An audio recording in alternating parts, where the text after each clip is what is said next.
structure, king position, all these things. So what happened? All the seniors used to play, and all were very high-profile people. So I was very lucky that I was observing them, and while observing, I used to see many were so engrossed that they used to forget many of their belongings. Whenever they used to come with some bag, they used to forget that pens, some small things, all these things used to happen. I used to keep on observing, and whenever they required some water, something, snacks and all, so that was, as a young boy, it was my duty. So I was the only to serve them for almost 2 years. I was just observing. So when I was just 7.5, so by that time I used to get some chance to play with some uncle. So I used to play with some of the, I don't know who is my opponent, what type of stature he is. So that went for 1 year. And when I was very close to 10, I became Amravati district senior champion. That was a shock. And many of my friends, they were also shocked. How can a 9-10 years boy become a champion? So it was a shock for me. So first, many people told me that maybe somebody may have given you some points like that, so the young boy to encourage you. So I also felt like that only. But then when I was 12 years old, I went to Barnaul to play one Vidarbha championship. It was 1978. And first round I lost, because what I did is, I was playing very fast, I gave a check, and then I put my rook, a long move, and that was free. King takes rook. And the game was lost. I still remember the game, and I was very much shocked. How can I lose the first round? But then again, that willpower, determination comes when we read something. Many players in history, they have lost first round and still win the tournament. So that story was in my mind. But that story helped me to win all the 8 rounds. And then I became the youngest Vidarbha champion. That was 1978. But then what happens? Chess is also very costly game. That time also it was costly. It is costly because even if you lose win, you have to play the whole 9 days. So that time, every single day we have only 1 round. So chess is very costly. Because 9 days you have to stay, you have to prepare for your food, everything. So it becomes a very costly. People think chess is very cheap. Oh, learning this chess board, that is very easy. But once you go to play traveling and 9 days stay and that school torture, that is different. So first thing is you should need good support from school, very important. Then your teachers, they should boost you all the time. Then parents, they should not ask you what happened about the game, win, loss, like that. Because first of all, there are very few sportsmen in India. Out of our crores of population, hardly 1% plays some sports or do some exercise. So whenever you are there, you should motivate your brothers and sisters and all your friends to play some game. So that avoids most of the games, any game you play, they avoid all type of quarrels and all these things. And you can use your independent brain. So we come to the topic of our beloved game chess. So what do you know at present about chess? Do you have any information? Anybody can tell. This is a homely session. So how much is this more kind of tactics? Okay. The weapon system also. एकदम बिंदास होके बोलो ना, तो घर जैसा लगेगा और आपको ज़्यादा समझेगा.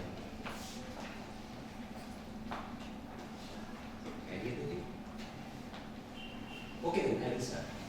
So chess is basically an Indian origin game.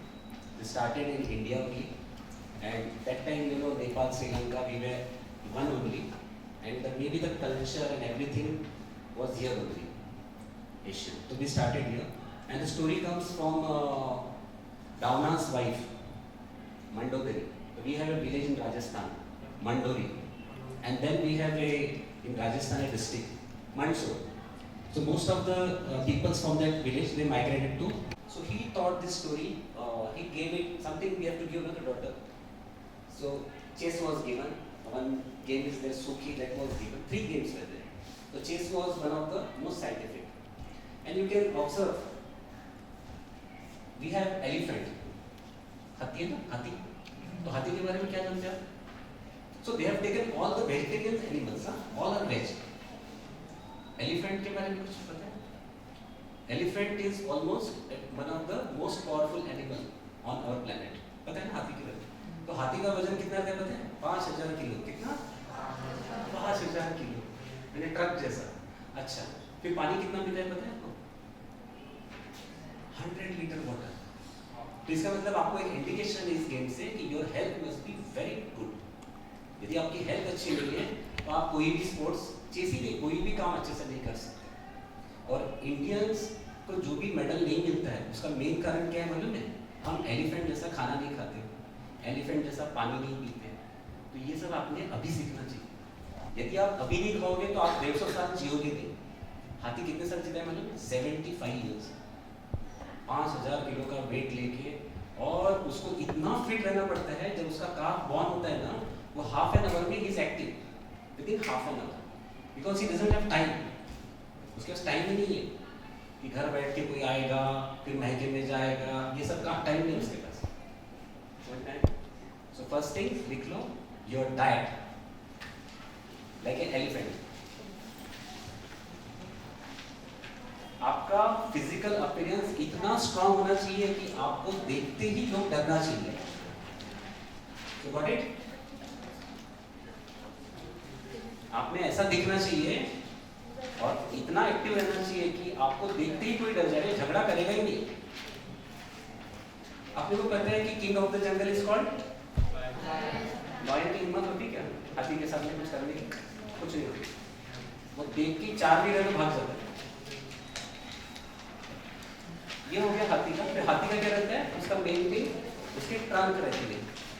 भाई ट्रंक इज सो एक्टिव, तो एक मारेगा तो खत्म, समझ आ गया ना? तो झाड़ का पाना, ही इज वेज, याद रखो। And he is a swimmer, वो स्विमिंग भी करता है। ये तीनों में कंडीशन कॉमन है। कैमल, हॉर्स एंड एलिफेंट तीनों स्विम करते हैं। हाथी में और क्या क्वालिटी है? कान बड़े बड़े हैं तो वो नॉलेज सिर्फ इनहर्ट करता है, just keeps on taking the knowledge, और जब जरूरत पड़ती है तभी वो आवाज करता है। समझ गए ना? कोई उसके टीम का कोई दिख नहीं रहा है, देन ओनली ही हाउंस। समझ गए? फिर आपको जनरली देखा होगा एशियन एलिफेंट और ये अपने मैक्सिमम एलिफेंट, उसमें जनरली उनका पूरा कलर डार्क रहता है ना? अपन ने डार्क ही देखा। और व्हाइट कुछ है क्या कलर उसमें? क्या बोलते हैं उसको? टस्ट करते हैं ना व्हाइट, टस्ट मतलब उसके ऊपर से उसका एज निकलता है। जितना उसका हाइट बढ़ता है तो उसका एक फॉर्मूला है, उस हिसाब से हाथी कितने साल का है तो उसका एज निकलता है, कितने साल का है वो। तो क्या बोलते हैं? टस्ट। इसका मतलब क्या होता है? अपने लाइफ में जो डार्क साइड है that is a negative side, यानी दुख बहुत ज्यादा है, और सुख कितना है? बस वो व्हाइट थोड़ा सा ही सुख है। और उसका भी क्या होता है? उसकी तस्करी होती है, मालूम है? उसको भी वो तोड़ के मारते हैं हाथी को। ये आपने सुना होगा ना पेपर में, तस्कर ऐसा सब सब सुना होगा। So it is that. तो एलिफेंट के बारे में मैंने आपको अब बहुत कुछ है बोलने लायक। आप जितना बोलोगे ना अपना पीरियड 1 घंटा खत्म हो जाएगा। So we move to camel. अब कैमल का तो आपको पता ही है, आप राजस्थान में जाओगे स्कूल की ट्रिप में, आपको कैमल नहीं दिखेगा, मालूम है ना? कैमल खत्म हो गया, देयर इज नो कैमल्स। तो कैमल्स क्या करता है? जो एकदम जहाँ पे घोड़ा नहीं दौड़ सकता है, हाथी नहीं चल सकता है, वहाँ पे कैमल चल सकता है।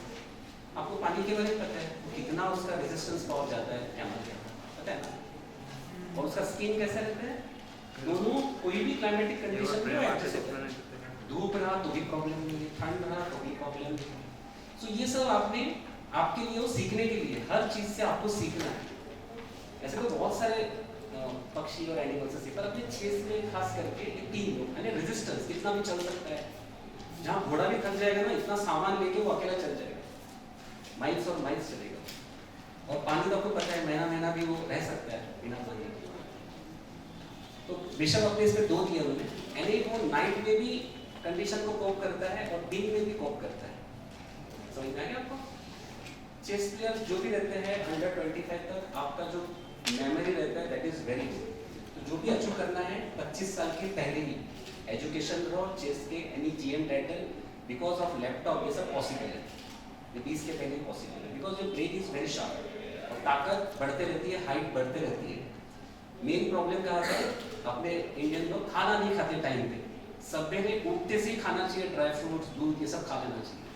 क्योंकि मैं ऐसे चेस के साथ एक इवेंट देख रहा था हरियाणा में, बहुत सारे इंडिया के पहलवान थे और वहाँ पे हरियाणा के एक साइड, पंजाब के एक साइड, ये 2-3 किलो बादाम ऐसे सेंटर पे रखा था, सब अपने महाराष्ट्र या तमिलनाडु के प्लेयर्स 2-3 किलो बादाम ये खा रहे थे। हरियाणा के पहलवान हंस रहे थे वो, तो बोले कि ये 15 जन मिलकर जितना खाते ना उतना तो हमारा एक प्लेयर खा लेगा, कहाँ जीतेंगे उनसे, वो जीत ही नहीं सकते। और बाकी जो डाइट अपन खाते हैं that is not good, idli ये सांभर वड़ा इसमें ताकत नहीं है।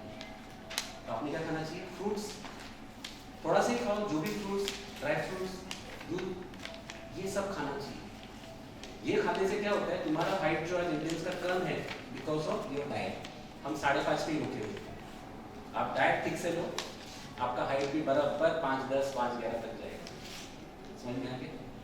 तो जितना आप में ताकत रहेगा तो आपकी लॉन्गेविटी बढ़ेगी। जैसा हाथी से 4 स्ट्रोक इंजन, उसको बहुत चलना पड़ता है, हैवी है, इसलिए उसका एज थोड़ा 75 है। अपन 2 स्ट्रोक वाले लाइट है, नेचर ने अपने को परफेक्ट बॉडी दी है, तो वी कैन लिव आराम से अप टू 150 इयर्स। ये अपने पुराने इसमें लिखा ही है।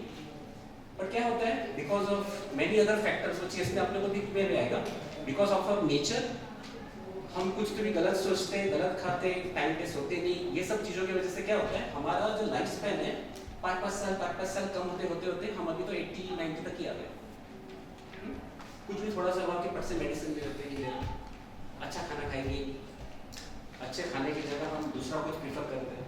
और मैंने देखा बचपन से मैक्सिमम अपने लोग क्या करते हैं, स्पेक्टेटर में बिलीव करते हैं, we believe in spectator. Cricket में भी देखो, we are spectators, we don't play that game, we will just follow the game. तो वो एक बहुत बड़ा अपने को डिसीज है, उससे थोड़ा दूर रहे। सो बाद में अपन आते हैं नाइट, पता है आपको नाइट भी स्विम करता है, कैमल भी स्विम करता है, तीनों स्विम करते हैं। देन क्वीन में क्या है, क्वीन मींस हाथी एंड बोथ द एलिफेंट्स, नहीं बोथ द बिशप्स, दोनों कैमल और एलिफेंट किसके अंदर है, क्वीन के अंदर है। समझ में आएगा? क्वीन इज वेरी पावरफुल, तो आपको उसको एक्चुअली कमांडर बोलते हैं, हम क्वीन भी बोलते हैं इंग्लिश में। फिर उसमें किंग है, किंग का ओरिजिनल वैल्यू जो रहता है दैट इज सबसे ज्यादा रहता है, जबकि उसको चलते भी नहीं आता है। यदि मैंने वो पॉन पीछे नहीं लिया, if I take it back, तो किंग कांट मूव, बट उसका स्टैंडिंग पोजीशन में वैल्यू कितना रहता है, 13, जबकि उसका कुछ भी नहीं है। समझ में आया? अब इसकी वैल्यू 13 कैसी आती है, तो उसमें एक फॉर्मूला है, प्रजा की वैल्यू इज राजा की वैल्यू, है ना? प्रजा है तो राजा है, तो प्रजा में क्या है, 8 पॉन्स, आपको तो पता होगा, हर पॉन का 1-1 पॉइंट, यस 8 कैलकुलेट करो। हाथी का 5 कैलकुलेट किया, 10 हो गए। बिशप का 3 2 कैमल से 6 हो गए। नाइट का 3, तो टोटल कितने हो गए अपने? Who is good in mathematics? 10 हाथी के, 6 कैमल्स के, 6 नाइट के, 9 क्वीन का 9 और पॉन्स के 8, 39 हो गए। तो चेस बोर्ड का एक फॉर्मूला है, हर चीज का फॉर्मूला है। जैसे आपका कैसा पासवर्ड है, स्कैनिंग है, यहाँ पे भी पासवर्ड है। तो चेस बोर्ड का पासवर्ड पता है आपको? उसमें क्या होता है, आपको फिर बहुत कैलकुलेट करने की जरूरत नहीं है, आपका judgement is sufficient to defeat the most talented player. इसका पासवर्ड कैसा है, चेस में एक डार्क कलर दिख रहा है, एक व्हाइट दिख रहा है, यानी एक दिन है तो एक रात है, 1 इज डे 1 इज नाइट। जैसे हमारा 24 आवर्स कैसा होता है, एक दिन एक रात मिलके क्या होता है, एक कंप्लीट डे होता है। वैसे काले ने खेला, सफेद ने खेला तो क्या होता है, एक कंप्लीट चाल होती है। तो हमारा गेम नेचर से पूरा कनेक्टेड है। समझ में आ गया? We are with the nature always. तो चलो इसके आगे जाते हैं। अभी मैंने ये फॉर्मूला कैसा निकाला, आपके मन में भी हो गया 3 कहाँ से आ गया। तो मैंने डार्क कलर का 1 लिया, व्हाइट कलर का 1 लिया, और चेस बोर्ड क्या है जिसपे हम सब चेस खेलते हैं, वो एक स्क्वायर है बड़ा का बड़ा, दैट इज आवर प्लेग्राउंड, वो अपना एक प्लैनेट है, उसका एक मार्क लिया। तीनों मिलके कितने हो गए, 3 हो गए। अभी हमको कैलकुलेट करना है कि हाथी का वैल्यू कैसा निकालना। आपको पता है हाथी का वैल्यू, हाथी को रुक बोलते हैं चेस में। तो रुक का वैल्यू कैसा निकालते हैं,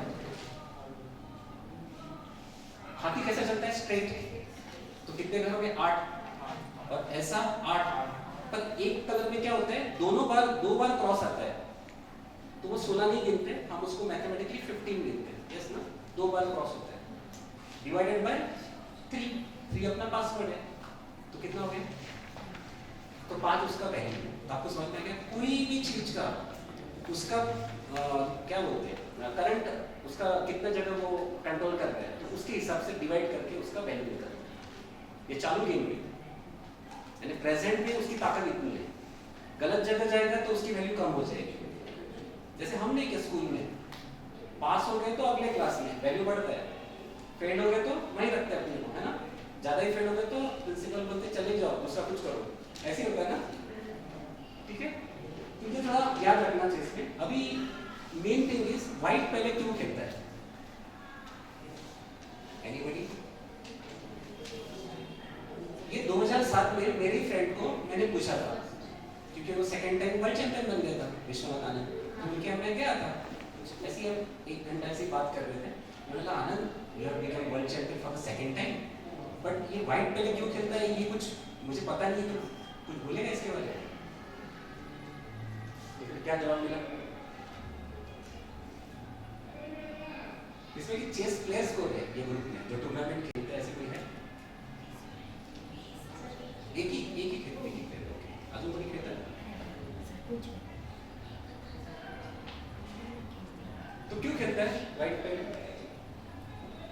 तो इसमें क्या लगता है, हमारे अंदर बहुत सारी चीजें हैं, उसमें एक है कॉमन सेंस, ये नेचर ने हमको ऑलरेडी दिया है, इसलिए human is the best in all the sphere, सबसे बुद्धिमान ह्यूमन ही है। तो हम क्या करते हैं, इधर भी ध्यान नहीं देते, सबसे ज्यादा ध्यान अपना स्किप पर चाहिए। तो you should give time to your brain for at least 5 minute से शुरू करो और फाइनली 1 आवर पे लेके जाओ रोज। तो आपका ब्रेन अभी जितना है ना, इससे 100 टाइम्स आगे चले जाओगे। फिर लोग बोलेंगे कि इसको कुछ तो भी विद्या आ गई, ऐसा कुछ नहीं रहता। It is the power of your brain. तो आप कभी भी स्कूल जाते हो, कब जाते हो? रात में जाते हो कि दिन जाते हो? दिन कैसा रहता है? व्हाइट रहता है ना, शुभ्र रहता है ना, तो इसलिए व्हाइट कलर है। अभी मेरे दोस्त का रिप्लाई क्या था, somebody has to play, so what difference it makes? समझ में आ गया? तो खेलने से नहीं होता, you have to go deeper into it. अभी आपने देखा होगा सागर शाह के बहुत सारे वीडियोस गेम वगैरह। अभी 1 महीना पहले बात हो रही थी, मैंने जानबूझ के फिर पूछा, सागर ये व्हाइट पहले क्यों खेलता है? इतने सारे वीडियोस है तेरे हजार, ये तो बता दे लोगों को व्हाइट पहले क्यों खेलता है? वही सेम रिप्लाई है, somebody has to play. ऐसा नहीं होता। ओके, तो चेस बोर्ड में कितने स्क्वायर्स हैं आपको पता है? 64 स्क्वायर्स। आधे कितने हैं? आधे। विंबलडन में कितने प्लेयर्स खेलते हैं? ये विंबलडन होता है ना टेनिस का, अपना कनेक्शन सब गेम से है। ऐसा नहीं है कि चेस में चेस ही है, फुटबॉल है, क्रिकेट है, चेस है, कैरम है, कार्ड्स है, सब गेम्स है और ऑल सब्जेक्ट्स है। इसलिए this is the king of all the games. ध्यान रखना, and you all are very lucky कि आप चेस प्लेयर्स हो।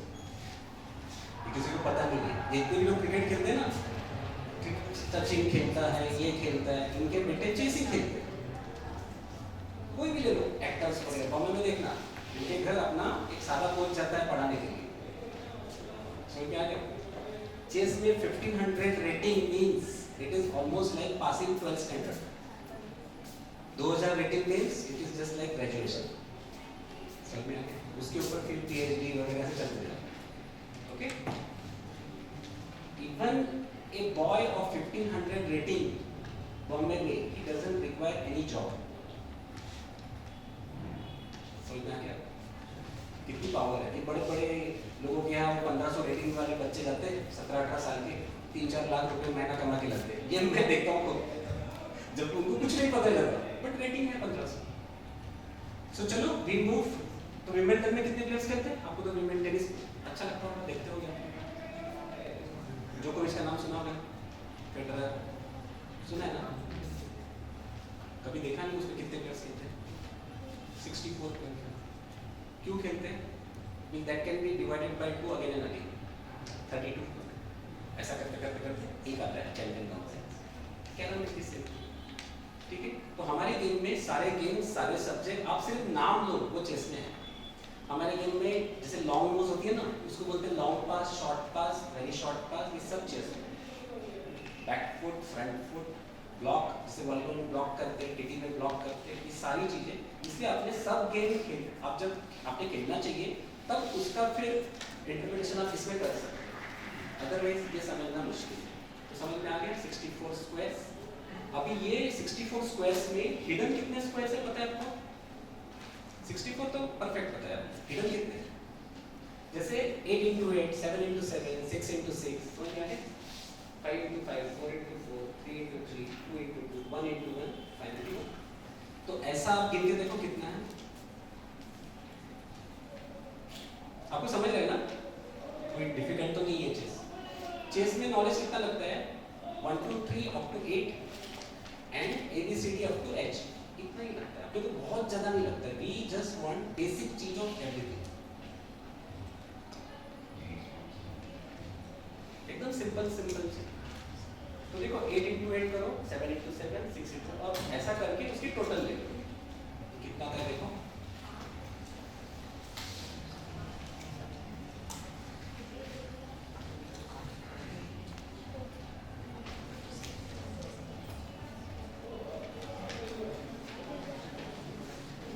अब यहाँ से 10 मिनट बाद we will move to main, अपना जो मेन टॉपिक है चेस का, क्योंकि ये पहले सीखना बहुत जरूरी है, तो फिर वो और मुश्किल हो जाएगा, फिर आप उसमें ही लग जाओगे और ये चीजें भूल जाओगे,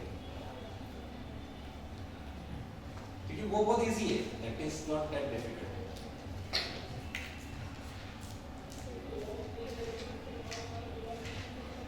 हो गया 200 कितना है? पॉसिबिलिटी 8 into 8 करो, 3 into 3, 4 into 4, हाँ 1 into 1 सब करना पड़ेगा। 8 स्टेप चाहिए, 8 से लेके 1 तक। तो कितना हो गया? यस 204। तो 204 में कैसा है, उसमें से 64 माइनस कर लो। 64 में तो हम सिर्फ चेस खेलते हैं ना, ठीक है ना? 64 स्क्वायर में हम सिर्फ चेस खेलते हैं, पर उसके अलावा 140 है, तो that is required in our personality. ये सब चीजें बेसिकली कंप्यूटर के अंदर मैक्सिमम रहती है, और उसको इंट्यूशन नहीं रहता है, जजमेंट नहीं रहता है, ये सारे कंप्यूटर्स के प्रॉब्लम है। यहाँ ह्यूमन से बहुत सुपीरियर है, उसको फीलिंग्स नहीं है, ऐसी बहुत सारी प्रॉब्लम्स कंप्यूटर में। ह्यूमन में देखते से we get the judgement, feel, ये सब हमारे में, पर उसमें 130 चीजें हैं, वो एक्साइट नहीं होता है ना, वो कभी खुशी नहीं मनाता है। That's why he is always grounded, down to earth। किसी को हराने के बाद ऐसा खुशी नहीं मनाता है, किसी को बताता नहीं है, तो ये उसके बेस्ट क्वालिटीज है। तो उसमें की मैक्सिमम क्वालिटीज हमारे अंदर रहना चाहिए to become a very very good chess player. और ये जो क्वालिटीज है हमारे आनंद में बहुत ज़्यादा है। So we have a very great model and we are very lucky कि I was with him and we are from his generation. So ये एक बहुत बड़ा पॉइंट है। 140 में क्या रहता है, अपन ने 64 माइनस किया ना 204 में से, तो 140 बचता है। उसमें क्या आता है, आपका बिहेवियर कैसा है, आपका कैरेक्टर कैसा है, आप कितने डिवोटेड हो, कितने पैशनेट हो, हाँ आपका गोल क्या है, आपका एम क्या है, आपका डिवोशन कितना है, आप ऐसे लाइन लग जाएगी इसमें। तो ये आता है 140 क्वालिटीज। ये 140 क्वालिटीज में क्या आप में 50% भी है, तो you are at the world top, आप वर्ल्ड के टॉप 30 प्लेयर में पहुंच गए। समझ में आ गया?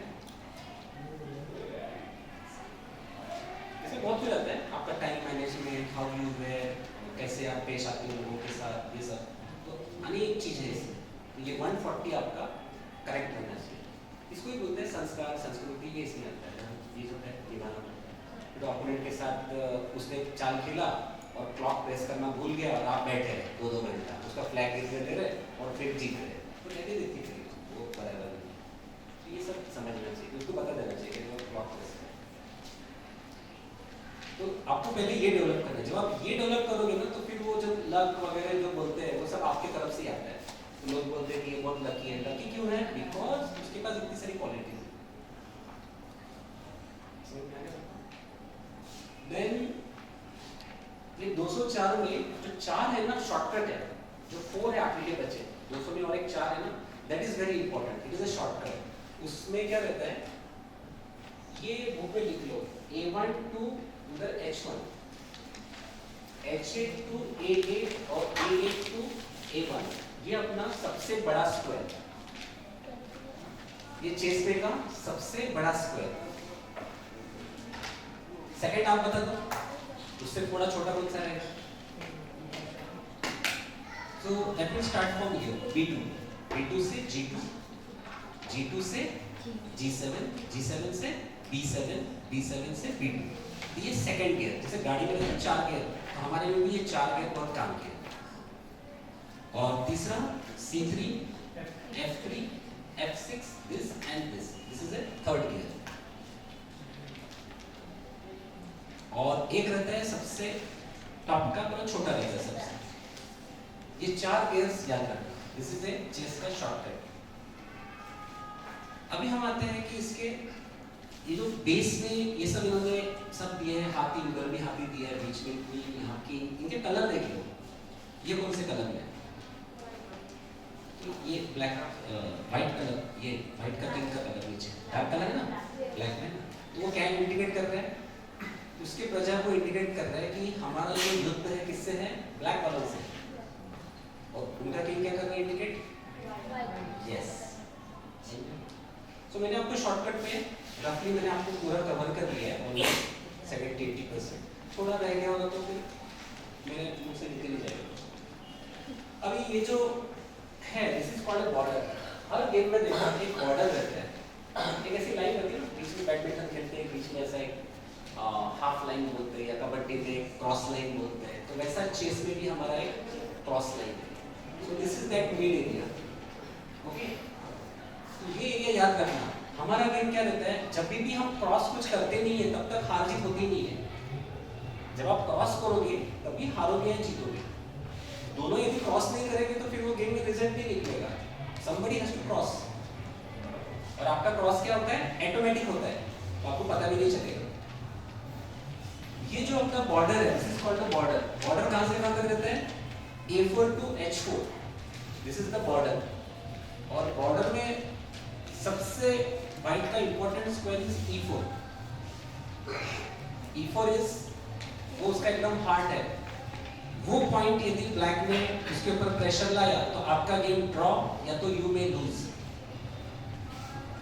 सेकंड वीकनेस रहता है B4. याद रखो, ये लिख लो, E4 B4. ये मेजर वीकनेस है. थर्ड में आता है G4 and then D4 and finally A4. इतने वीकनेस है. टॉप लाइन बॉर्डर पे इतने वीकनेस है. अब बॉर्डर के नीचे आएंगे तो उसमें वीकनेस कैसे रहते हैं? B3 G3. ये दो वीकनेस.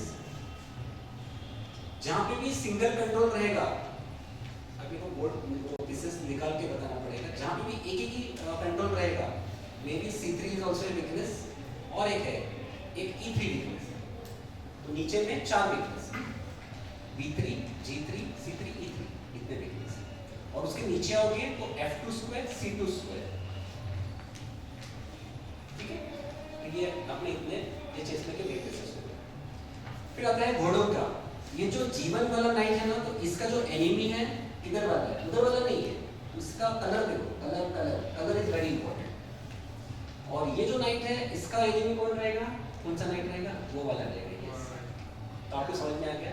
अब इसमें दो साइड वेरी इंटरेस्टिंग है. एक को बोलते हैं हम हमारे इंडियन स्टाइल में किंग साइड, एक को बोलते हैं queen side. Very important. King side, queen side. जैसे रास्ता क्रॉस करते हैं ना, लेफ्ट राइट ऐसा. और ये अपनी बॉर्डर और ये अपना पार्टीशन. बाकी सब के अंदर जैसा है वैसा यहाँ पे भी पार्टीशन. अब इसमें वेरी इंपॉर्टेंट इज, अभी किसी को भी आप टच करते हो, जैसे एक पॉन को टच किया, एक पॉन E4 गया, तो ये जो स्क्वायर है इसको क्या बोलते हैं? Bracket square. क्या बोलते हैं? तो चेस में का पहला फॉर्मूला आपको क्या लिखना है? दो टाइप का फॉर्मूला है और दोनों एक जैसे हैं. पहले आपको कलर दिखता है, जब आपने चेस सीखा आपको कलर दिखा कि स्क्वायर या पीस, ऐसे टाइप का होता है. तो generally we will go with the colour. तो इसमें दो कलर्स है. तो चेस का पहला फॉर्मूला इज कलर. तो लिख लो कलर.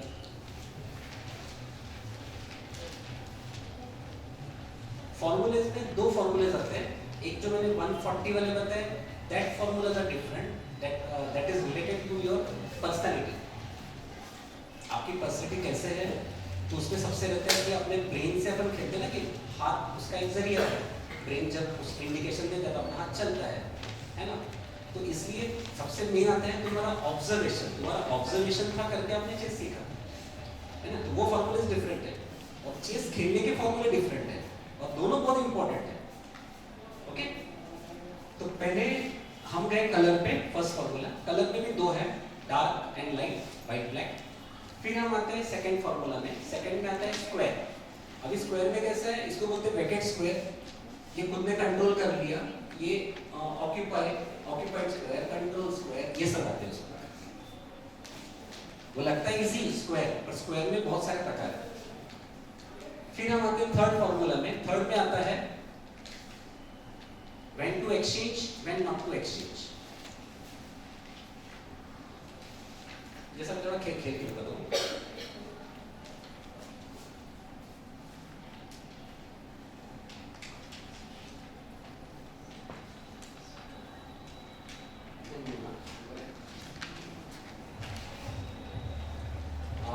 अभी एक पॉइंट यहाँ पे D6 है, D6। हाँ, नाउ प्ले D4। हाँ, तो इसको क्या बोलते हैं, ये पॉन हमने क्या रखा, एक्सचेंज करने के लिए रखा। This is the third formula. किसके लिए रखा हमने, एक्सचेंज करने के लिए, मारामारी करने के लिए रखा। बट उसको सपोर्ट किसका है, दो सपोर्ट से। तो ये हमारा रहता है थर्ड फॉर्मूला। तो एक्सचेंज के लिए कब रखना चाहिए, इसका एक टाइमिंग है और वो सेंस आप में रहता ही है और बुक्स में भी वही रहता है। जो आपका ब्रेन सोचता है ना, तो जितनी किताबें रहती है उसमें भी वही रहता है। तो वो टाइम है, उसको बोलते हैं ब्रेक लेना।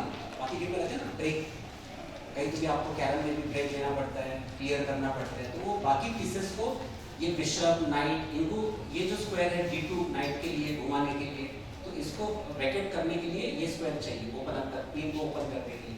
तो वो राइट ब्रेक है। तो पॉन को दो करके ला। अभी ये जो मारता है, please capture, C captures D4। तो ये है हमारा चौथा नंबर का फॉर्मूला। इसको बोलते हैं when to capture, when not to capture। जैसे लाइफ में भी हमने किससे मारामारी कब करना चाहिए, कब नहीं करना चाहिए, इसका पूरा प्लानिंग रहता है। जब वो एकदम फोर्स रहता है, अपने को ऑप्शन नहीं है, तब मारामारी लाइफ में भी करते हैं और चेस में भी करते हैं। So this is the right time to capture। और ये जो कैप्चर है, C captures D4, इसको क्या बोलते हैं, कैप्चर में भी दो प्रकार है, अननेचुरल, नेचुरल। ये नेचुरल कैप्चर है, तो हमको वो समझना चाहिए नेचुरल कौन सा है और अननेचुरल कौन सा है। जब आप अननेचुरल कैप्चर करोगे तो उसको जजमेंट बोलते हैं। यानी आपका जजमेंट वीक है, इसलिए आप कभी कभी हार जाओगे। पर थोड़े थोड़े फॉर्मूले गलत होने से चेस में ऐसे कंसेशंस है, लूजिंग इज वेरी डिफिकल्ट। आप कम से कम ड्रॉ तक कर सकते हो वो गेम में, फॉर्मूला थोड़ा गलत होने के बाद भी। बट जब आप मेजर गलती करोगे, ऐसी गलती आपकी 5 बार छोटी छोटी गलती हो जाएगी, फिर आपका गेम गया। ओके, सो नाइट टेक्स। अब इन्होंने खेला नाइट C6।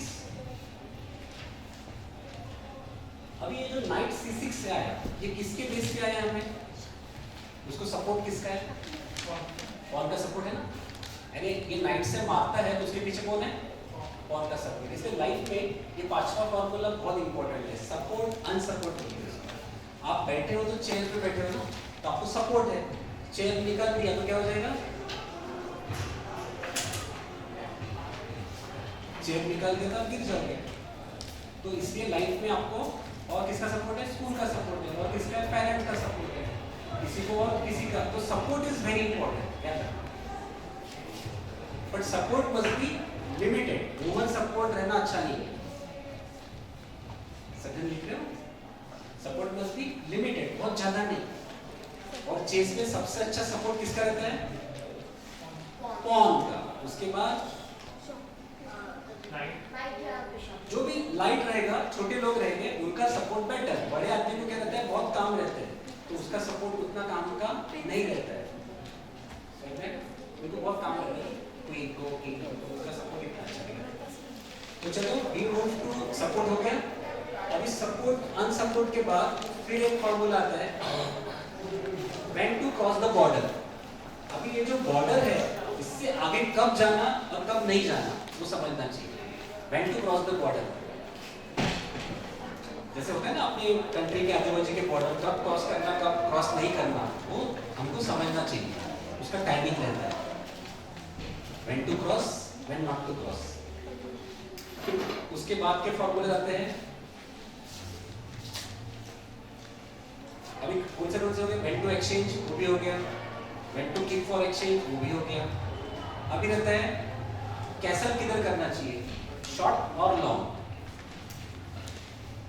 60% केसेस में short castle is safe, 20-30% cases में लॉन्ग कैसल इज ओके। जब आपके स्टाइल अटैकिंग है तो आप लॉन्ग कैसल भी कर सकते हैं, कैसल दोनों तरफ पॉसिबल है। किसी का वायर लगे क्या?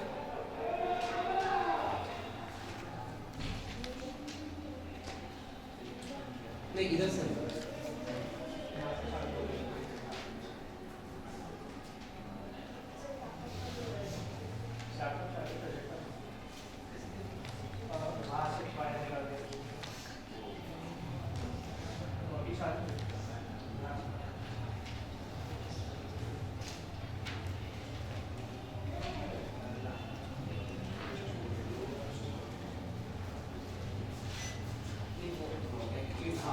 टाइम लगता है, टेक्स टाइम थोड़ा देखना पड़ता है।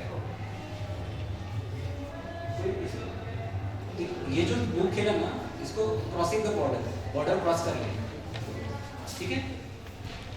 अब इसके बाद आता है लॉन्ग कैसल कब करना, शॉर्ट कैसल कब करना, मालूम है ना। लॉन्ग कैसल को क्या लिखते हैं, 3 0 लिखते हैं, शॉर्ट कैसल को 2 0 लिखते हैं।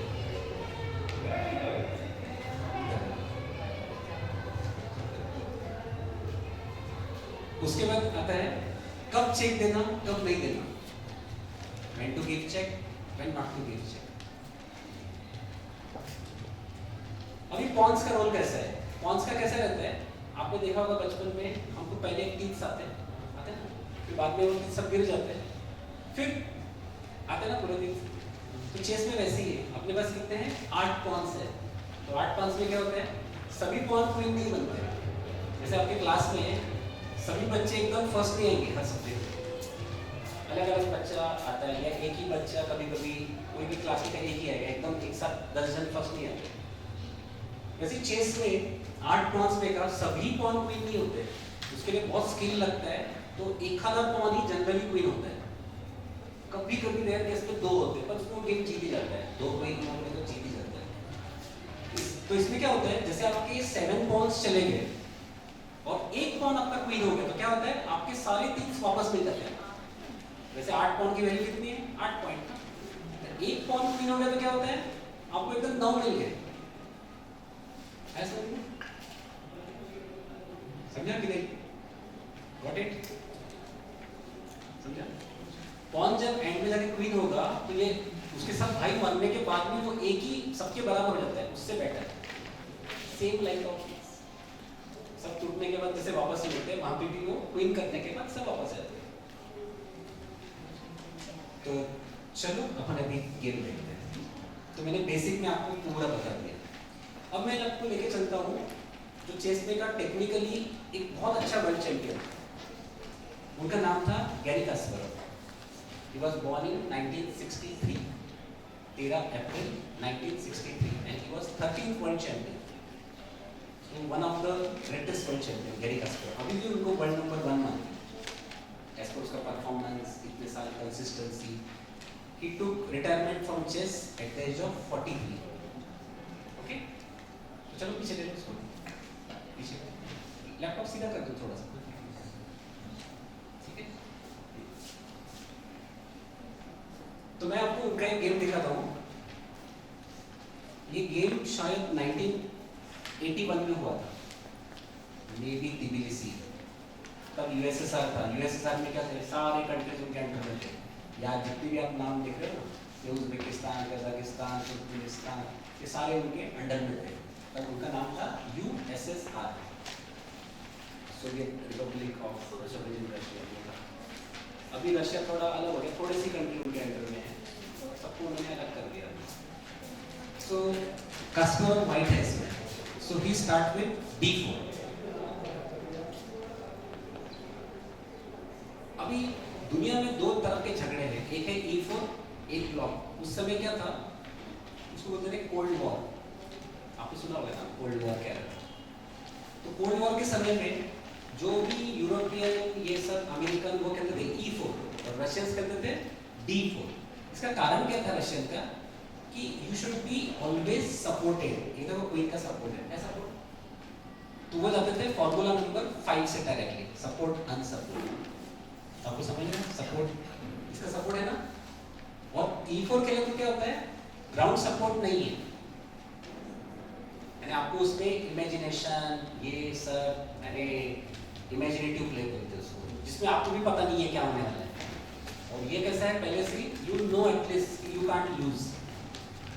तो ये दोनों के थिंकिंग में ये फर्क है। तो उनके अपोनेंट ने खेला नाइट F6। अभी इसमें सबसे इंपॉर्टेंट रहता है कि वो G8 का स्क्वायर क्या हो गया, फॉर्मूला नंबर सेकंड क्या लिखा आपने, स्क्वायर लिखा कि कलर लिखा, उसको बोलते हैं ब्रैकेट स्क्वायर। कौन सा स्क्वायर ब्रैकेट हुआ, G8 का ब्रैकेट हुआ। तो ये आपको ऑब्जर्व करना है, तो ये बहुत इंपॉर्टेंट है, यानी आगे जाके वहां पे कौन आने वाला है इन फ्यूचर, यस किंग क्या करेगा, कैसल जाके वहां पे बैठ जाएगा, उसको बोलते हैं कैसल। कैसल यानी फोर्ट, जहाँ पे आपका राजा यानी गेम की आत्मा वो सेफ है। जैसे हम जब तक हमारी हेल्थ अच्छी रखेंगे तो हमारी आत्मा सेफ रहेगी, अपन ध्यान नहीं देंगे तो वो बोलेंगे चलो मैं निकलती है, आई विल वो, आप ध्यान ही नहीं देते। यहाँ भी वैसे उसको कैसल के लिए किंग निकल दे, तो इन्होंने खेला C4। अभी C4 कैसा है, दिस इज टेम्पररीली अनसपोर्टेड। क्या है, टेम्पररीली अनसपोर्टेड, पर वो सेंटर का वन नहीं है, सेंटर में ये दो ही है E एंड E, इनका वैल्यू थोड़ा ज्यादा रहता है, इसका इनडायरेक्ट सपोर्ट है उसको बिशप का, सपोर्ट इज इनडायरेक्ट। तो उन्होंने खेला E6। कभी भी देखना बड़े प्लेयर कभी भी डबल टच नहीं करते, वो एक ही चीज को बार बार नहीं खेलते। आप भी स्कूल जाते समय एक पाव फिर दूसरा फिर तीसरा ऐसे रहता है स्कूल में, लेकिन वॉक करके गए तो अभी तो सब है सबके पास कहते हैं ना गाड़ी से, कोई ऐसा एक पाव लगेगा स्कूल में ऐसा लकड़ी का कहते नहीं होता। तो आपको अलग अलग करना है, जिसमें सेम चीज को हाथ नहीं लगाना। तो यहाँ पे आता है इनका नाइट F3। तो इसमें क्या होता है, नाइट F3 से आपका G1 का स्क्वायर कंट्रोल करता है। व्हाइट रहने की वजह से ही took a risk of this C4 unsupported, but control in D5 और ये ब्रैकेट आगे जाके यहाँ पे कौन आएगा, किंग आएगा। तो ये आपका ऑब्जर्वेशन है। फिर opponent can give a check, ये काले रंग का कैमल यहाँ पे आके चेक दे सकता है। तो ही प्लेज B6, कौन खेलता है। और चेस का रूल ऐसा है, जब जब मौका मिले किंग साइड का पीस खेलते रहना चाहिए, किंग साइड का आना चाहिए। जैसे हम देखते हैं इंडिया में मैरिजेस में जाते हैं तो किंग साइड के लोगों को, जो दूल्हे के साइड का रहता है उनको थोड़ा वैल्यू ज्यादा रहता है, हम देखते हैं। और जो क्वीन साइड के रहते हैं उनको थोड़ी वैल्यू कम रहती है। तो चेस में ये कैसा है, ये क्षणिक है, बस सिर्फ 7-8 साल के लिए, बाद में आपको पता ही नहीं रहेगा कौन सा किंग साइड का है और कौन सा क्वीन साइड का है, आपको पता नहीं चलेगा, वो मिक्स हो जाते हैं after 10 to 15 moves। So now he plays A3। What is this A3? It is a single touch, उसने डबल टच नहीं किया। ये इसलिए टच किया बिकॉज जब भी ये नाइट निकलेगा ना तो उसका जो बिशप है वो यहाँ पे आके पिन करता है। तो pin is a basic formula कि दूसरे को हिलने नहीं देने का, उसको जाम करके रख देने का बिकॉज ऑफ द पिन। तो ये चेस में का एक फॉर्मूला है। तो कास्पर ने क्या किया, A3 खेल के उसको कंट्रोल कर लिया। So this word is also very important, control। तो इन्होंने खेला बिशप B7, क्योंकि ये ब्रैकेट स्क्वायर था, तो ब्रैकेट स्क्वायर में he has to play this, ऐसे ही रख नहीं सकते उसको। अभी ये जो बिशप यहाँ पे और नाइट का स्क्वायर यहाँ पे, इसको क्या बोलते हैं, he is dominating the E4 square. क्या कर रहा है वो, डोमिनेट कर रहा है E4। और E4 स्क्वायर किसका है, ये एक्चुअली ओरिजिनली ये किसका स्क्वायर है, belongs to white. Yes, white के एरिया में वो ब्लैक होके उसने ये स्क्वायर जीत लिया e4 का square. Is it a good sign? अच्छा साइन नहीं कि वो e4 ले रहा है। तो इसने क्या किया, नाइट c3 कर। अब नाइट c3 से दिस इज टेम्पररीली कंट्रोल, आगे जाके क्वीन c2 फिर permanent control and then e4 ऐसा आ सकता है।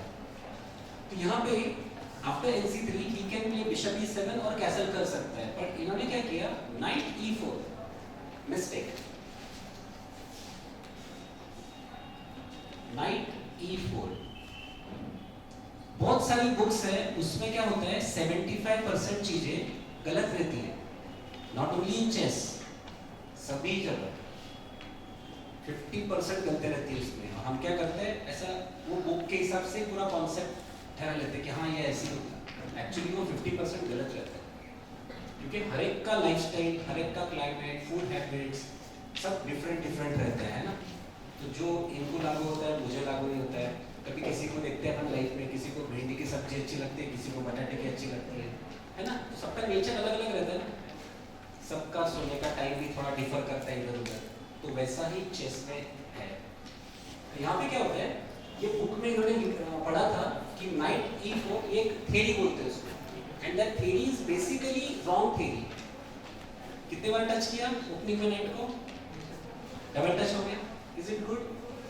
और वो कौन सा है, ब्लैक है, ब्लैक का तो एक चाल बाद में खेलता है, तो बहुत बड़ा गलती है। तो अपने को लेना है डिसीजन। कभी भी याद रखो लाइफ में आप कितने भी नॉलेजेबल हो, कितने भी डिग्रीज ली, पर डिसीजन लेना ये साधारण काम नहीं। You have to think a lot to take correct decisions. Audience have to be changed because they have to leave. Okay, no problem. Yeah, no issue. Those are buses downstairs and sorry for that. Then basically chess में सब है, तो we will try to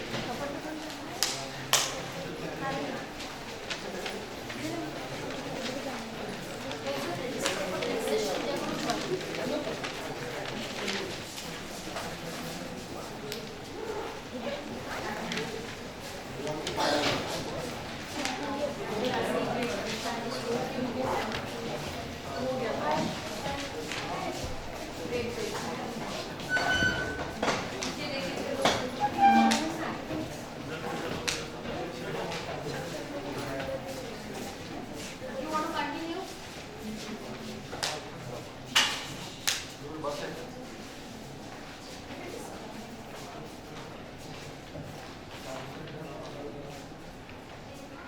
यदि bore हो गया तो जा सकते हैं, ऐसा नहीं समझ रहे हैं ना? सही में अब तो मैं बोल रही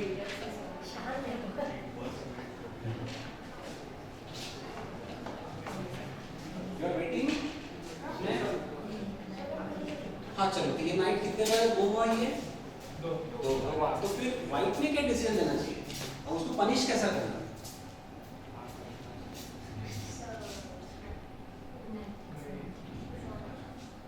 So how to punish him now?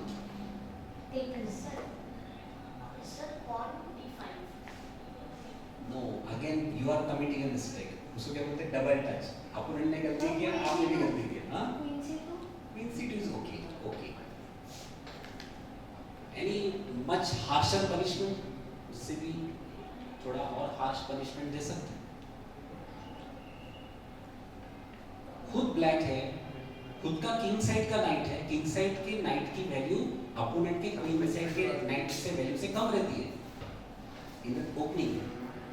यानी आपका राइट, आप सपोज एक यू आर फाइटर, फाइटर क्या रहता है, राइट हैंड में तलवार रहती है और उसका लेफ्ट हैंड है, तुम्हारा राइट हैंड है, तुम्हारा ऐसा हाथ ही कट जाएगा तो वॉर तो वैसे ही हार गया, आप तो फिर लड़ ही नहीं सकते। डिफेंड कितना करोगे? समझ में आएगा ना? उसका अटैकिंग नाइट है ब्लैक का, इसका डिफेंडर नाइट है और वो दो बार खेला है, तो क्या करना चाहिए? करेक्ट, नाइट से नाइट मारोगे क्या हो जाएगा, उसका जो अटैकिंग नाइट है उसको मोस्ट ऑफेंसिव नाइट बोलते हैं, वो चले जाएगा। वो चले जाएगा तो कमजोर कौन होगा बोलो? हाँ, पर कौन एग्जैक्टली? ब्लैक का कौन? नाइट, नाइट तो मार लिया आपने, उसका किंग कमजोर हो जाएगा। उसके पास वो जो उसका जो कमांडर है नाइट, जो सारे उसको 9 रत्न बोलते हैं, एक जगह खड़ा रहता है और 8 जगह कंट्रोल करता है, तो वाइट कलर में डिफिशियंसी आ जाएगी। जैसे अपने में आती है ना कभी कभी कुछ कुछ विटामिन्स कम हो जाते हैं, तो वैसे उसके पोजीशन में डिफिशियंसी आ जाएगी, उसके ऊपर अटैक आएगा और चेकमेट हो जाएगा because of this wrong movement. तो मार दिया, चलो। तो this is called correct capture. ये पहला कैप्चर है गेम डे का। तो जो अच्छा प्लेयर क्या करता है, वो माइंड में रखते हैं कि मैंने कौन से स्पॉट पे कैप्चर किया। अभी इसको मारने के लिए कौन आगे आएगा? बिशप आना ही पड़ेगा बिशप को। तो बिशप कहाँ चले गया? किसके एरिया में चले गया? वाइट के एरिया में। और वो कैसा है? सपोर्टेड है कि अनसपोर्टेड है? फॉर्मूला नंबर आपने लिखा ही है 5 नंबर, अनसपोर्ट है। तो हमने क्या करना चाहिए? बिशप को भी उसको पंच करना है, उसको भगाना है। तो कैसे भगाएंगे?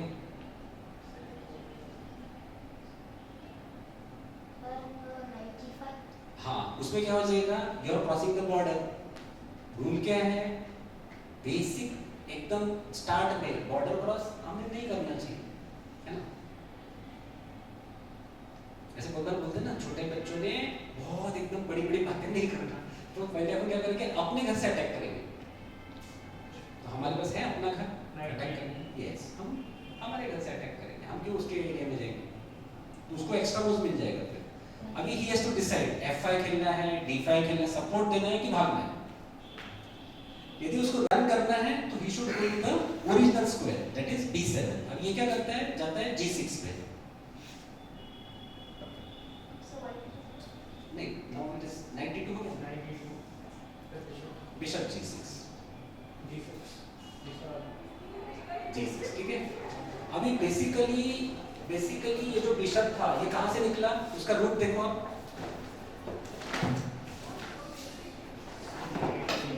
कहां से निकला? वो c8 से निकला, फिर कहां गया? b7 गया, b7 से यहाँ पे क्या है? थोड़ा सा हमारा 10% ब्रीच जैसा है। ब्रीच एक गेम है, उसपे पहले क्या हुआ था वो थोड़ा सा याद रहना चाहिए, ठीक है? और करंट मूवमेंट में हमेशा रहना चाहिए। तो वो बिशप आया था, ये डायगोनल था, a8 h1, ये डायगोनल था। तो वो डायगोनल से वो चला गया। तो जैसे अपन कार्ड्स खेलते हैं ना, कार्ड्स में कैसा होता है, जैसे वो पत्ता छोड़ा रमी खेलते तो हम क्या करते हैं? वो लाइन पकड़ लेते हैं। तो हमको वो डायगोनल पकड़ने तो क्या करेंगे हम? बिशप भी छोड़ दिया था। यस, g3 खेल के हम क्या करेंगे? यस, खेलो g3। यस, तो आपको समझ रहा है ना कैसा खेलना चाहिए? ठीक है, g3 खेला। अभी इन्होंने क्या किया? he played knight c6।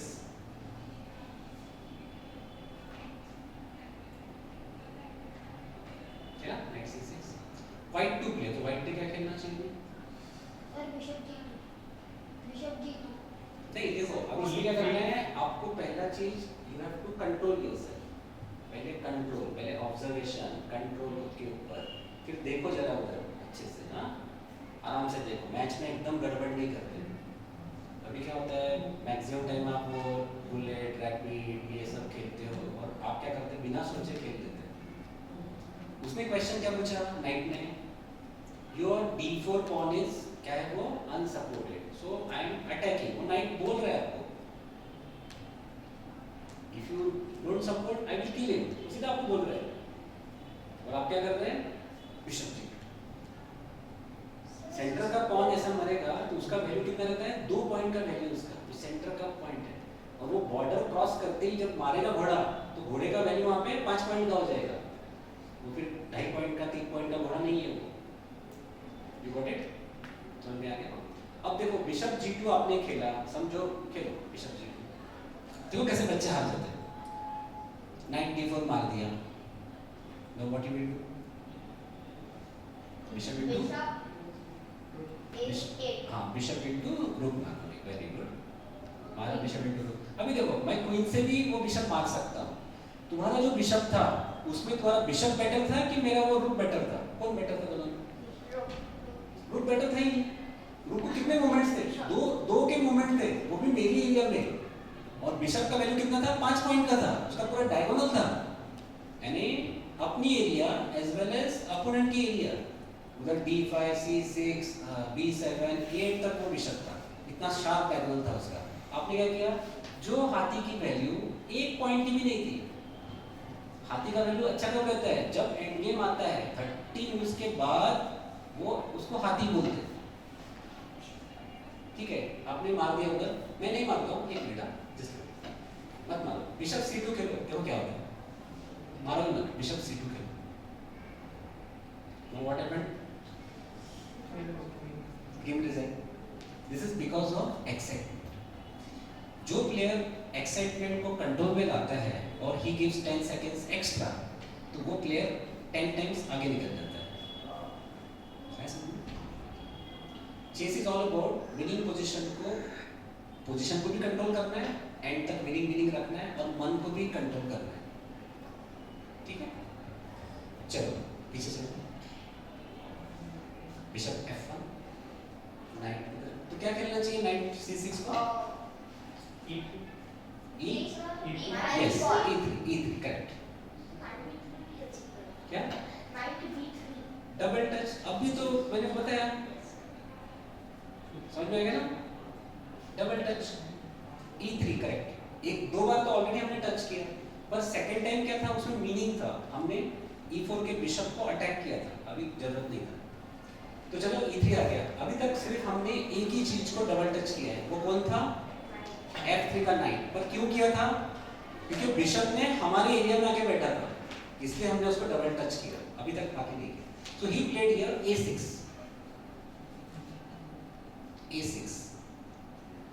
So what is the idea of A6?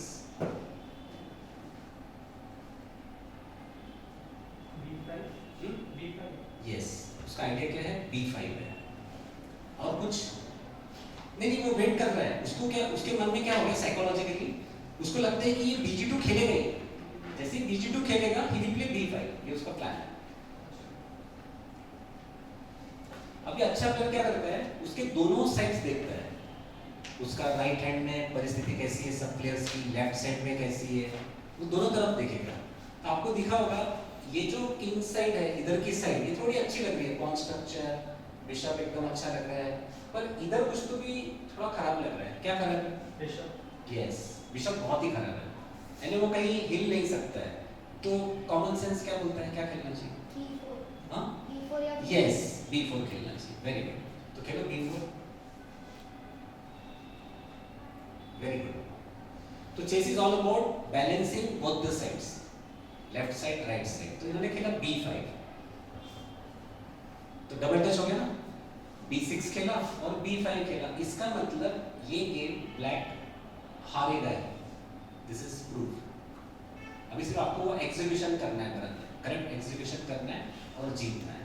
अब इसका प्लान क्या है देखो, suppose pawn into pawn, pawn into pawn, suppose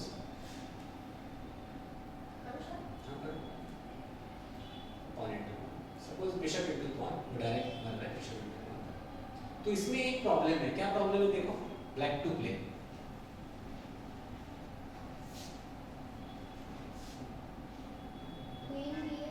नहीं विन गेट की जगह black to play win. Yes, इधर ही देखो,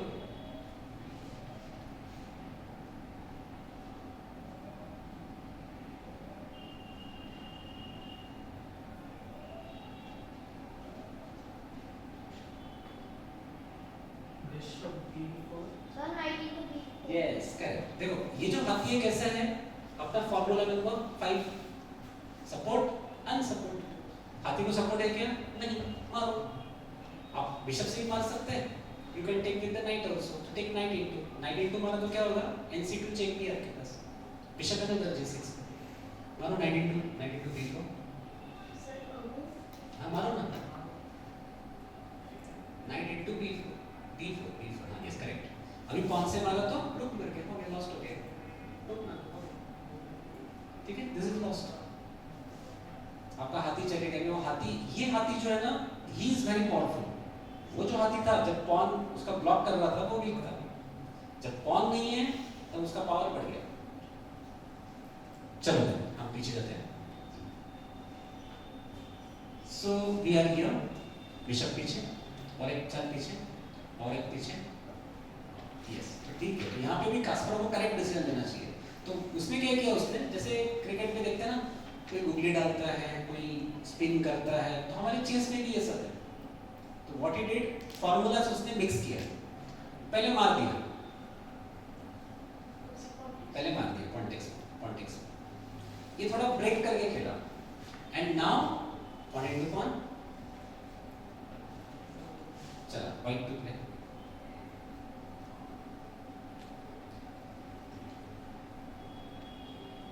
तो कभी भी अपोनेंट का, हाँ bishop, very good, bishop B2, correct. अभी ये बिशप आपका ग्लोरीफाई हो गया, तो आपको खेलते समय इमेजिन करना है पहले कितना खराब था, अब कितने वैल्यू का हो गया, ये आपको अंदर के अंदर समझना चाहिए। अच्छा मैंने इसका भी वैल्यू बढ़ाया, अच्छा ए लाइन में मैंने इतना इंप्रूवमेंट किया, बी लाइन में इतना इंप्रूवमेंट हो गया, सी में ऐसा हो गया, अच्छा एच लाइन में किया, ये किया। Chess is all about building, आपका सिर्फ हेल्थ अच्छा करना है। जैसे आपका पोजीशन बिल्डअप हो गया तो आपके जीतने के चांसेस 90% बढ़ गए। फिर आपको एक ही चीज हरा सकती है, दैट इज योर एक्साइटमेंट और अहंकार। अहंकार आता है ना, अरे ये तो विन हो गया, अब हॉल में घूमो, और फिर बहुत से लोग हार जाते हैं। तो जैसे बिशप B2 आ गया, बिशप B2 के बाद अभी इसका पॉन मर रहा है, क्योंकि इधर सपोर्ट आ गया ना, रुक को सपोर्ट आ गया, तो बिशप B2 B5 आ रहा है। तो अपोनेंट के पास मूव्स है क्वीन B8, रुक B8, नाइट A7, तो उन्होंने खेला नाइट A7। अब कितना डबल टच हो गया, ये ब्रिज जैसा है, नाइट डबल टच, B6 का pawn double touch, bishop triple touch. Bishop कितने बार खेला उसने, B7, E4, G6, और नाइट भी हो गया 2 बार, C6 एंड A7, और एक नाइट 2 बार खेला था, F6 एंड E4। तो कितने क्राइम्स हो गए, 4 क्राइम्स हो गए, यानी he is very near to losing the game now. So now white to play, what should you do. अभी क्या किया आपने, क्वीन साइड, तो अभी क्वीन साइड बहुत अच्छी दिख रही है, पहले क्या था, किंग साइड अच्छी दिख रही थी, क्वीन साइड खराब थी। तो पहले उसने क्या किया, घर का एक इधर का कोना भी बहुत अच्छा कर लिया। Can you improve on that side? तो आपको वॉर करना है तो दोनों साइड से करना पड़ेगा। फिर बीच बिशप G2 नहीं, बिशप G2 पे वो B3 आ जाएगा सब कुछ।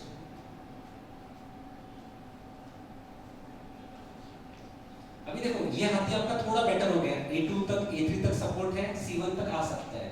अभी उधर का हाथी थोड़ा खराब नहीं लग रहा है, C1, तो आपने इसको ही चांस दिया, उसको कहाँ दिया?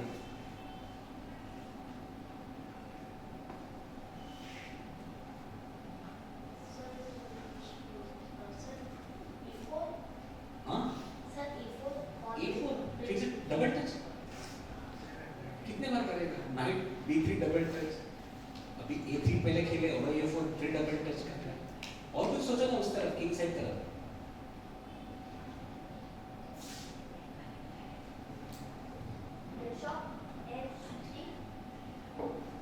अरे बिशप तो F1 भी ज्यादा बेटर है, H3 से बेटर F1 भी है। और कुछ, सबसे बात करो, एक एक पॉन, एक एक लाइन, सबसे बात कर लो एक बार। You will take hardly 10 seconds.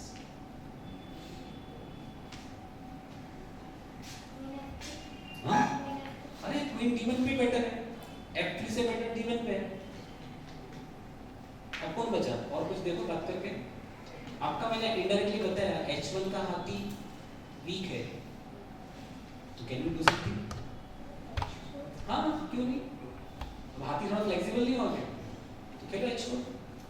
देखो H4 क्यों खेल सकते हो आप, बिकॉज उसके पास F6 का नाइट नहीं है, उसका एक नाइट गया है उधर एकदम सऊदी अरेबिया, वो बहुत दूर चले गए, वो आपके ऊपर कुछ कर ही नहीं सकता है। F6 का नाइट रहता तो हम H4 नहीं खेलते, क्योंकि वो G4 से परेशान करता है ना, यहाँ पे है ही नहीं आपके ऊपर को अटैक करने के लिए। सो यू शुड अटैक, यदि आप अटैक नहीं करोगे ऐसे वक्त तो आपके ऊपर पनिशमेंट आएगा, आपने नहीं किया था, समझ में आएगा। तो H4 खेला, H4 में क्या हो रहा है, अभी H5 आ रहा है, BG4, G4, और वो ट्रैप हो रहा है, समझ में आ गया। तो what black should play now, H6 और H5? H5 ज्यादा बेटर है, क्योंकि you should block it, opponent के पॉन को बॉर्डर पे आने नहीं देने का, ओके। तो उसका वैल्यू बहुत बढ़ जाएगा। उसने खेला because of the fear, opponent का पर्सनैलिटी, उसका नाम, उसका रेटिंग, उसका एक प्रेशर रहता है। तो because of that pressure H5 की जगह क्या हो गया, H6 खेल दिया। गलत है। H5 इसलिए खेलना था क्योंकि वो पॉन को मारने के लिए बहुत टाइम लगता है H5 में।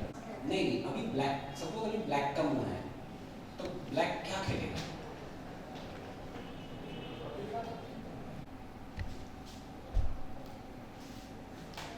अभी आपको एक कॉमन सेंस दिख रहा होगा कि इसके कितने सारे पॉन्स बॉर्डर पे देखा, H4, D4, B4, उसका कोई है क्या?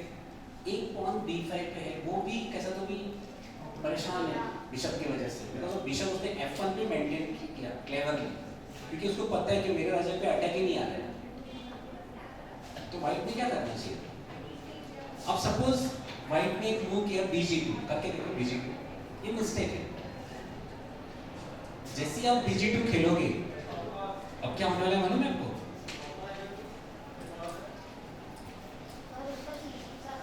हाँ? नहीं, C6 नहीं, he will play D5। क्या खेलेगा? D5 खेलेगा। और जैसा ही D5 आ जाएगा, जैसा ही D5 आ जाएगा, इस पे क्या प्रॉब्लम हो गया अभी D5 के बाद? नहीं बेटा, वैसा नहीं। किसी को समझा हुआ है? नहीं, आपके क्या हो गया, आपके जो बिशप्स थे ना, बिशप्स की वैल्यू कितनी रहती है? 3 3 6 होती है ना। इसमें क्या हो गया, दोनों के पंख कट गए, वो अभी दोनों उड़ नहीं सकते, उनको बीच में उन्होंने खत्म कर दिया। जैसा आप देखते हो ना टीवी पे, वो ड्रोन ने उसको बीच में इंटरसेप्ट हो गया, तो एक पॉन चला, आपके दोनों ड्रोन इंटरसेप्ट हो गए, खत्म। अभी आपका व्हाइट बिशप भी ब्लॉक हो गया, ब्लैक बिशप भी ब्लॉक हो गया, तो दोनों बिशप की वैल्यू 0 हो गई। तो ये जो गेम है, जो आपने इतना अच्छा खेला अभी तक, because of this wrong move BG2 and D5, खत्म हो गया आपका। इसका मतलब हमको चेस नहीं आता, तो क्या करना चाहिए? तो पीछे दो उसको। Any idea?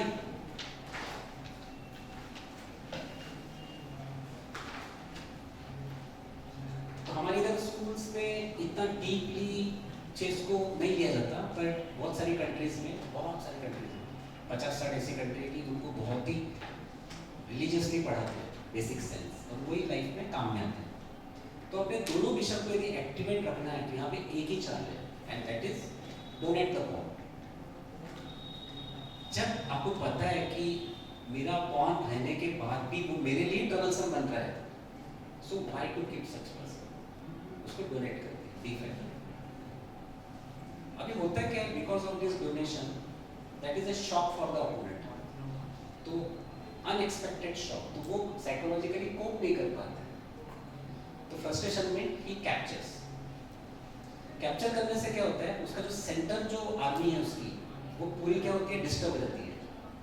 हमारे इंडिया के जो पुराने वॉर्स थे, इसमें यही होता था, हमारे पास आर्मी कभी भी ज़्यादा थी अपोनेंट से, बट मोबिलिटी, उसको यूज़ कैसा करना, ये आता नहीं था। और बाहर के लोग क्या करते थे, उनका जो कमांडर था वो पहले उनको ट्रेनिंग देता था, साल का प्लानिंग करते थे, उनको पता था इनके पास तो बहुत है, सब है, एक से एक वॉरियर है, पर उनको मालूम था कि इनको ये यूज़ नहीं करते आते। कोई भी वॉर में ले लो, जब हमारे पास मैक्सिमम आर्मी है, तो हमारी क्या होती थी आर्मी, 75% ऑफ द आर्मी एक तरफ ही है, और जो बैटल में एग्जैक्टली एक्टिवेट है, उनकी फोर्सेस बहुत ही कम थे। समझो उनके 10,000 है, तो उसमें के 5,000 एक्टिव है, हमारे 300 ही लड़ रहे हैं। अपार्ट फ्रॉम दैट, उनके पास एम्यूनिशन एकदम हाईली इक्विप्ड थे, बहुत हारते हैं। तो चेस में ये सब चीज़ें बहुत इंपॉर्टेंट है। आपने नाम सुना होगा बहुत सारे फॉरेन के बड़े बड़े कमांडर्स का नाम सुना होगा, कभी भी हिस्ट्री पढ़ना, हर एक के जो कमांडर थे, they were very brave and intellectual peoples, और मैक्सिमम चेस प्लेयर थे, और एक खास खूबी उसमें, तो चेस के हिसाब से वो वॉर करते थे।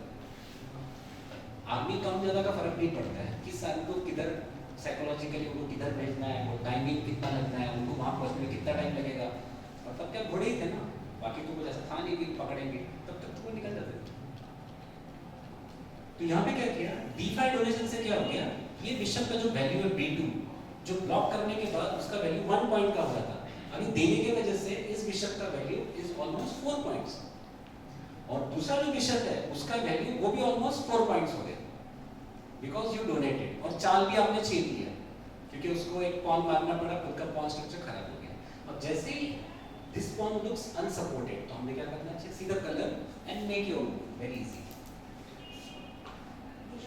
अभी बहुत इजी हो गई, बीजी वेरी गुड। अब BG2 को सपोज उसने आपका कैसल ब्लॉक किया, BD3 कैसलिंग ब्लॉक किया, ठीक है, बिशप D3, ये मिस्टेक है, ये अनसपोर्टेड है, यहाँ क्या करोगे आप? नहीं, पहले bishop into D5, bishop into D5, वो कहेगा C6, and now don't support, play queen B3, again shocking, तो ये लॉस्ट है उसका। अभी क्या होता है, बिशप मर रहा है, वो पॉन डबल हो जाएगा, बिशप इनटू F7 थ्रेट है, तो suppose if you goes BG6, bishop G6, ये बिशप है ना, इसको यहाँ लेके जाओ G6 में, सपोर्ट दिया F7 को, हमें क्या करना चाहिए, उसको चेस करना चाहिए H5, ठीक है, you should go on chasing the bishop, तो लॉस्ट है। अब कैसा प्लान होता है? मारा मारा मारो, किससे मारोगे? कुछ भी मारो तो हम रुक से मारेंगे, इधर मारो तो हम बिशप मारेंगे, लॉस्ट है, ठीक है, because your king is in the centre, pieces scattered है, यूनिटी कुछ नहीं है, तो पीछे थोड़ा और पीछे और पीछे और पीछे और पीछे, तो उन्होंने क्या किया, C6 खेला, ठीक है, जैसे C6 खेला, अभी ये D5 का porn is very strong, but इधर क्या हो गया मूवमेंट्स, हमने ये वैकेट किया, ये ऑलरेडी वैकेट किया, तो दो वैकेट है, तो हमने क्या करना चाहिए, कैसल, कितना कॉम्बिनेशन कैसल करना। अभी जैसे ही आप कैसल करते हो तो अपोनेंट के ऊपर साइकोलॉजिकल प्रेशर, जैसे होता है ना, बाजू वाले ने कुछ खरीदा टू व्हीलर, तो इधर का भी टू व्हीलर खरीदता है, हम देखते हैं, वो पूछते हैं कौन सा हीरो होंडा खरीदा, ये भी हीरो होंडा, चेस में भी वही होता है। जैसे इसने कैसल किया, now he is struggling for castle, तो वो कैसल कैसा करेगा, बिशप को टच करता है तो उसका G7 का पॉन मर जाएगा, क्योंकि हमारे दोनों मिसाइल्स एक्टिवेट है, one is the B2 bishop left side वाली, और एक है हमारा वाइट साइड वाली, यानी हमारा फोरहैंड भी स्ट्रांग है और दो बैकहैंड भी स्ट्रांग है, दोनों स्ट्रांग। टेबल टेनिस में रहता है फोरहैंड, इधर का हैंड, दोनों स्ट्रांग है यहाँ। So what to do now, तो ये क्या करता है, उसको कैसल करने का, ही प्लेस F6, वो कितना गंदा हो खेला उसने, बिकॉज ऑफ F6 क्या हो गया, आपकी जो बिशप का रेंज है वो उसने ब्लॉक किया, फिर वो खेलेगा bishop and then he will go for castle. उनके पास और एक प्लान था, he could have played queen knight और लॉन्ग कैसल, वो भी एक प्लान था, पर वो उनके दिमाग में नहीं है, because of the fear of losing the match. जब आपके मन में डर चले जाता है तो आप कोई भी चीज ठीक से नहीं करते, और डर कम करना है तो you have to work hard, खाना पीना ठीक से, यू शुड बी कॉन्फिडेंट, आप अच्छे से खाओगे, अच्छी नींद लोगे, तो फिर आप में वो कॉन्फिडेंस आएगा, अदरवाइज नहीं। टैलेंट सबके पास ही रहता है, ऐसा कुछ नहीं, ऐसा कोई बच्चा नहीं जिसका टैलेंट। तो ठीक है, तो F6 आ गया, so what to do now, castle के बाद कौन से स्क्वायर वैकेट हुए, फट से बताओ, और वेरी गुड, एंड आपका ऑब्जर्वेशन बहुत अच्छा है। तो व्हाइट टू प्ले क्या खेलना चाहिए, वेरी गुड, रुकी, ये सबसे डिफिकल्ट है, क्योंकि वैकेट स्क्वायर पे जनरली किसी का ध्यान नहीं रहता है, क्योंकि वो बिल्कुल माइक्रो रहता है, वहाँ पे ध्यान नहीं जाता है। कभी भी याद रखना, आपका 5 साल पहले क्या हुआ था, 10 साल पहले क्या हो गया था, या अपनी कंडीशंस कैसी थी, किसी को याद नहीं रहता। हर जन देखता आज मैं अच्छा हूँ ना, वो कल का नहीं सोचता, पहले का किसी को याद नहीं रहेगा। तो इसलिए चेस प्लेयर को बहुत जरूरी है कि पहले क्या हुआ था, कौन सा स्क्वायर वैकेट हुआ, कौन सा न्यू क्रिएट हुआ, तो we should try to snatch that, और वो भी पर्टिकुलर टाइमिंग में, तो वहां से फिर थोड़ी देर बाद फट से शिफ्ट होना है।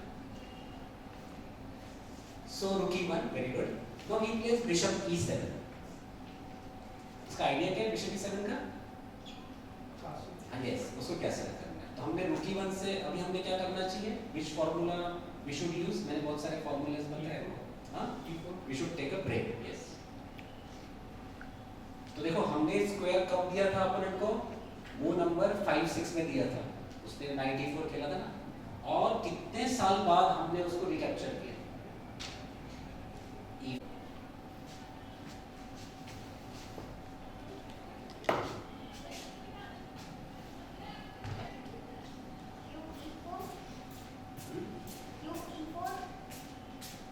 अरे बिशप इंटू हो जाएगा ना,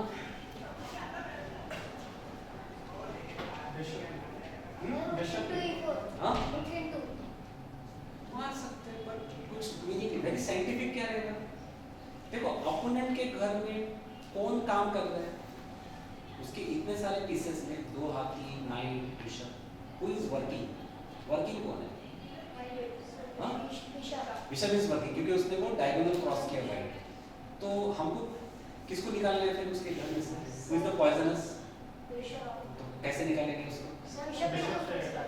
हाँ, नाइट से मारेंगे नहीं, यस बिशप से मारेगा तो चैलेंज है उसको, नाइट से मारेगा bishop, this is common sense. तो अभी उसको मारना ही पड़ा bishop into bishop, otherwise bishop से मार के हाथी खराब हो रहा था। अभी आपके पास 3 ऑप्शंस, क्वीन, रुक, नाइट। नाइट करेक्ट, रुक से भी मीनिंग है पर नाइट से ज्यादा अच्छा। इसको बोलते हैं डोमिनेटिंग पोजीशन। ये पोजीशन बहुत सारे बच्चों को मिलती है, अच्छे अच्छे प्लेयर्स को मिलती है, बट मेन रहता है फिनिशिंग कौन अच्छा करता है। जैसे आप देखते होंगे बहुत सारे इंडिया में अपन जनरली देखते हैं, वुडन बर्ड्स देखते हैं, तो अपने को पसंद नहीं आता। बहुत बार देखो आपको ऐसा कट लग जाता है, देखा ना, फिनिशिंग देखा, ऐसा कट लगता है, फूल लगता है, कहीं से पलटे लगता है, कहीं गेट बार वही आप बाहर का देखो थोड़ा सा, उनका फिनिशिंग कहाँ राउंड रहना चाहिए, बच्चों को ये कट नहीं लगना चाहिए, अच्छा उसमें ये लग जाता है, कितना केयर लेते हैं। And even they take care of animals भी, कि नहीं उसको पॉइंट लग जाएगा, फिनिशिंग पर। तो वैसे ही हर गेम में फिनिशिंग टच है, that must be very smooth. उसका हर चीज़ का एक ट्रेनिंग है, how to play first 5 moves, फिर 10 मूव्स तक कैसा खेलना, फिर 15 तक कैसा, जैसे अपनी लाइफ में 5 साल का कैसा खेलना, फिर 10 में कैसा होता है, 15 में क्या होता है, 20 में क्या होता है। ऐसे चेस में हम हर वर्ल्ड चैंपियन सीखते रहते हैं कि अंडर 10 तक कैसा खेलता है, अंडर 15 में क्या मैच हुआ, 20 तक कितना मैच हुआ, 25 तक क्या हुआ, और उसके अलग अलग वॉल्यूम्स निकलते हैं। जो जीनियस वर्ल्ड चैंपियंस जो अभी तक गर्ल्स और मैंस, ये सब वुमेन्स लेके ऐसे 70-80 प्लेयर है, तो उनकी जो थोड़ी स्टडी कर लेता है बेसिक 10-15 गेम के, क्यों हारे, क्यों जीते, ये सब, तो फिर तुम्हारा गेम ऑटोमेटिक ही 1-2 साल में you are almost at the top, वहाँ तक पहुँच। जैसे अपन लाइफ में बायोग्राफीज पढ़ते हैं, जितनी बायोग्राफीज ज़्यादा पढ़ोगे आप बड़े बड़े लोगों की, वर्ल्ड के बेस्ट पर्सनैलिटीज की, तो वैसा ही आपका भी नेचर वैसे होने लग जाता है, तो start to behave like that.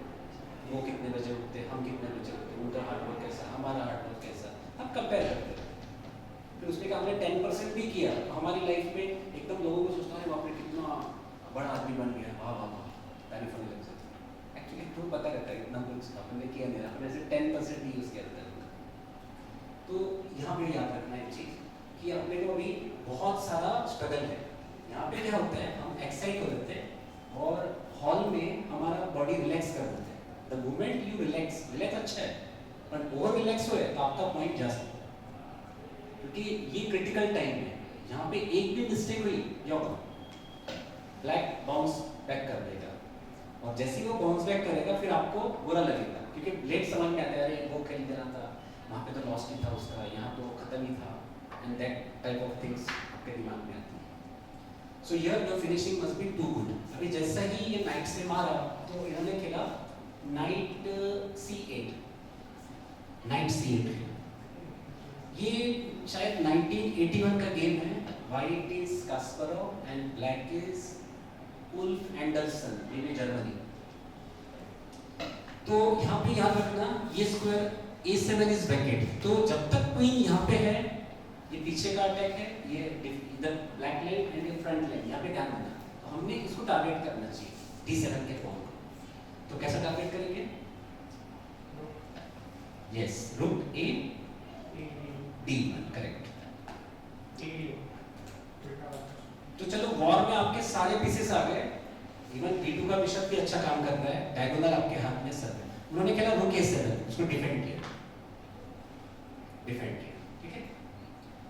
अभी ये जो पोजीशंस है दुनिया के सारे बच्चों को सिखाते हैं कि ये जो प्लेयर है पर्टिकुलरली इन्होंने ये गेम को कैसा फिनिश किया, white to play and win. और इनको क्या रहता है, उसके ऊपर नोट्स लिखना पड़ता है। वो प्लेयर जब जीतता है ना, उसको वो पूछते हैं कि आपने कितने सारे वेरिएशन देखे, वो बताता है कि मुझे 2 वेरिएशन में विन दिखा, 3rd वेरिएशन में ड्रॉ था, यदि मैं गलत खेलता हूँ तो यहाँ पे ये लाइन में 2 लाइन में मेरा लॉस है, so he has to give 5 variations, जो खेलते समय उसके दिमाग में चलता है। आपको 2 लूजिंग वेरिएशन दिखना चाहिए, एक ड्रॉ वाला दिखना चाहिए, 2 विनिंग लाइंस दिखना चाहिए, then you become almost a complete player.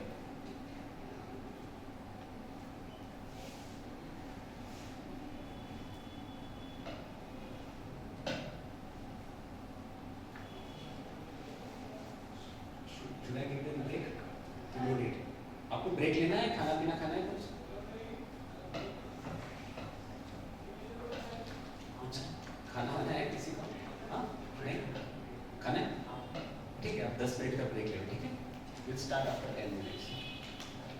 हाँ, आ जाओ।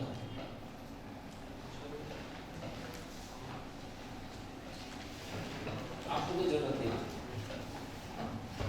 चेस वाले एक दिन भर भी बैठा तो बैठे नहीं, मेरे को आदत है, कोई चेस वाले तो कोई प्रॉब्लम नहीं।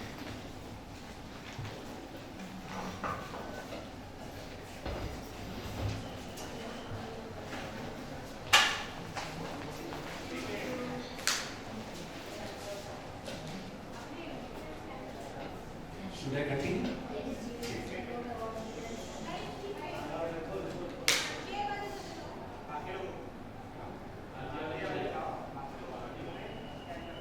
तो ठीक है, हम स्टार्ट करते हैं।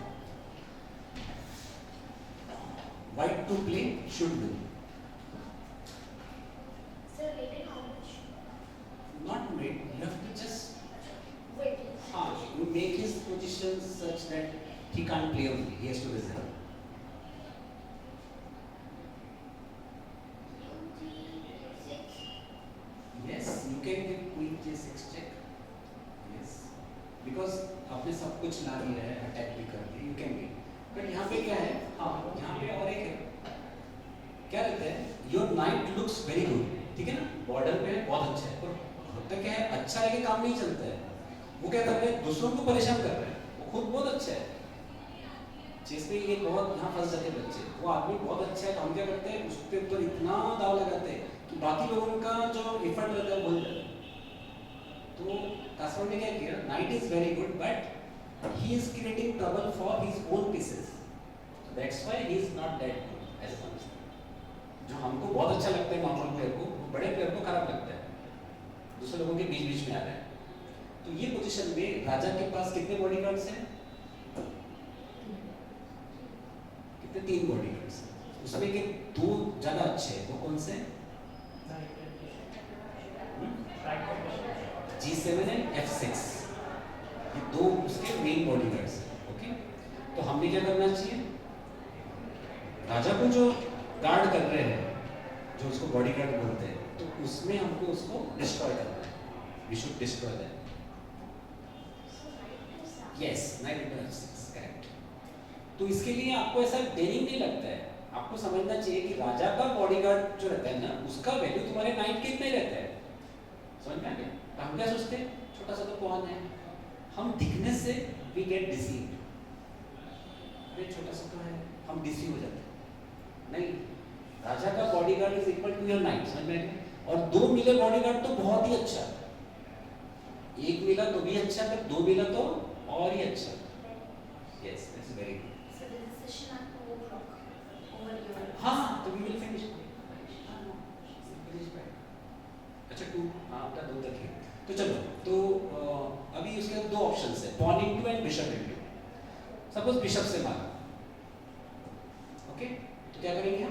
G6 चेक, तो ये टाइमिंग है चेक करने का, उस टाइमिंग पे चेक देते हैं। क्या होता है, इतना हैवी आदमी एक बार आगे चले गया ना फिर पीछे नहीं आता है, पीछे आना मुश्किल है उसको। So he has to go to king F8 first है, ठीक है। अब बिशप इनटू बिशप, अभी क्वीन से मारा ना तो नीचे मेट है, E8 है, दिखता है।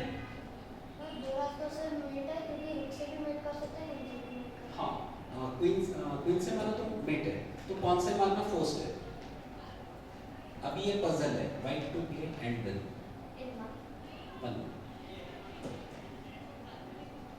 फॉर्मूला नंबर 5 यूज करना है।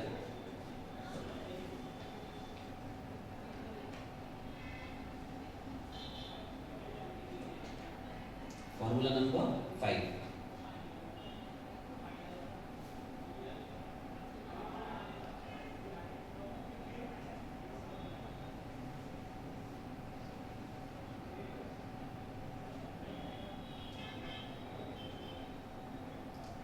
यस बोला। सर रुक सैक्रिफाइस कहाँ पे? सर ये हाँ, ये ए ब्लंडर है वो, दैट इज रॉन्ग। अब देखो लास्ट टच कहाँ पे हो अपना, कौन से स्क्वायर पे टच किया हमने, F6 ना। सर रुक हाँ करेक्ट, रुक E6, हमको सिर्फ उस पे अटैक करना है and take the advantage of the unsupported queen, कि आपके दोनों ग्रुप डेवलप है, समझ में आ गया।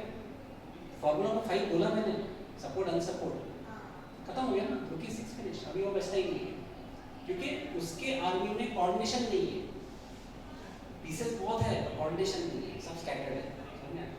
और इसके कैसे थे, ग्रुप थे, कभी भी वो बोलते ना यूनाइटेड रहो, ग्रुप रहो, तो वो जल्दी जीतते हैं गेम। तो चलो हम थोड़ा पीछे आते हैं, थोड़ा पीछे। तो उसने पॉन से मारा, ही टुक विद द पॉन। अभी इसमें क्या है, दो वेरिएशंस है, तो मैं एक बिशप का इधर रखना, एक मिनट पीछे पीछे पीछे पीछे और पीछे देख। हाँ, कौन से मारा, कौन से बिशप से मारना गलत है, कौन से मारना फर्स्ट हो गया। अभी क्वीन G6, तो क्वीन G6 को किंग F8 फर्स्ट है। अभी उसका कौन सा पॉन वीक है, G का पॉन F तरफ गया ना, तो कौन सा वीक हो गया, H6। तो कौन सा कलर है, पट से खेलोगी। हाँ, तो क्या करना चाहिए, पट से अटैक करो। वैसा नहीं, वो तो हो गया ना, तो पहले हो गया था। सर बिशप इनटू F6 नहीं, बिशप F6 तो अपन हार जाएंगे। H6 का पॉन वीक हो गया, तो हमने किस पे अटैक करना चाहिए, H6। हाँ, यस, बिशप C1, करेक्ट। अभी जैसे ही बिशप C1 आया तो उसके पास कुछ ऑप्शन ही नहीं है, वो तो कभी भी मार सकते हैं। तो कास्परोव इज वेटिंग नाउ। अभी समझो रुक G8 खेला, खेलो रुक G8 जल्दी। इफ रुक G8 bishop H6 finish, he is waiting for the mistake, समझना। तो ये एक बहुत बड़ी कला है, अपोनेंट के गलती के लिए रुकना। तो चलो पीछे आ जाओ, पीछे वेरी लॉस्ट, पीछे आ जाओ, पीछे हो गया ना, बिशप से मार दो, हो गया। बिशप से मारो, फिर डिस्कवर चेक दो, वो नहीं, बिशप से मारो, बिशप से मारा, रुक बीच में, बिशप से मारो, अरे बिशप से मारो बेटा, टेक विद द बिशप। हाँ, किंग G8, अभी बिशप F, अरे उधर नहीं आता है। हाँ, अभी बिशप H6 और F6 कुछ भी खेलो और वेट करो जिससे, ठीक है। चलो पीछे, हाँ ठीक है, बिशप C1, BC1 आ गया। हाँ, BC1 आ जाओ, हाँ BC1, तो उसने खेला D5, हाँ D5 ओनली। अब उसका क्या है, A7 करो, थोड़ा सा उसका सपोर्ट में आ रहा है डिफेंस के लिए। तो D5 के पॉन ने क्या काम किया, हमारे D1 के रुक को क्या किया, ब्लॉक किया, यस। तो you should go to D4 and then G4, वो आपका लास्ट ब्रैकेट स्क्वायर है, D4। तो he played knight D6, रुक G4, knight D6 खेलो जल्दी, छोड़ दो, रुक G4, यस। तो he played knight F7, अब F7। अब उसको लगता है कि सब कुछ हमने डिफेंड कर लिया, but here again comes a combination. तो बड़ा प्लेयर क्या करता है, he keeps on enjoying the game। तो यहाँ पे देखो कुछ दिखता है कि आपको combination, very good, bishop into H6, very good, मारो। अब ये रुक से नहीं मार सकता because one movement, queen G8 mate है। नाइट से मारे तो क्वीन G6 चेक, रुक मरता है, फिर नाइट मरता है, लॉस्ट है। तो he has to play king E8, king 8 खेलो। अब आता है सेम बिशप G7, उसको बोलते हैं क्लियरेंस, वो अटैक करता है उधर रुक। हाँ, अब रुक G8 ओनली मूव, वही उधर वाला क्या कर रहा है? रुक G8 बेटा, G8 एक कर बाजू में। अब H6, game is over. H6, अब वो कौन रुकता नहीं है, H7 और ये F6 वगैरह मारने की भी जरूरत नहीं है, तो आप कौन मिल रहा करके मूव वेस्ट करोगे? नो, कुछ वेस्ट नहीं करना। अब क्या करना है आपको? You go to the reference में जाओ, रेफरेंस दिया ना, क्लिक करो उसमें और एक दो मूव्स पीछे आ जाओ, थोड़ी 2-3 मूव्स पीछे आ जाओ, थोड़ा, हाँ बस देखो किस और पीछे आ जाओ, बस रेफरेंस पे क्लिक करो तो देखो आ जाएगा कुछ गेम में जाएगा। रेफरेंस पे क्लिक करो, रुक जाना, हाँ कुछ तो भी आ रहा है, समथिंग इज कमिंग, आ गया। क्या नाम है? सर एडनर सर। कास्परो राइट है ना, वैसे सेकंड पर्सन आ गया। कौन से साल का गेम है? तो बोर्ड को छोटा करो, ऐसा छोटा करो बोर्ड को, करो हाँ यस आ गया। अब देखो कौन से ईयर में हुआ था, मैं बोला 1981 में हुआ था, वो सब आ गया, सब आ गया। ऐसे आपको कम से कम अलग अलग वर्ल्ड चैंपियंस के 10-10 गेम भी पता है, 5 लॉस ड्रॉ विन, ऐसे आप हर महीने थोड़ा ट्रेनिंग करोगे तो इन matter of 6 months you will become very good. और ये सब नेट पे फ्री है, सबके गेम्स डाल सकते हैं, इंटरनेट पे सब अवेलेबल है फ्री। ओके चलो आपको कोई सजेशन दे सकते हैं? नहीं sir, suggestions नहीं. The only thing which I get to learn, I'm not a chess player, but today I get to learn कि chess board अपनी life से बहुत जुड़ा हुआ है. Yes. Thank you so much for being such a wonderful speaker. So I hope कि सब बच्चों को भी अच्छा लगा हो. And I was very good to see कि सब बच्चे बहुत अच्छे से reply did. This is from RGI. I was seeing it for you sir.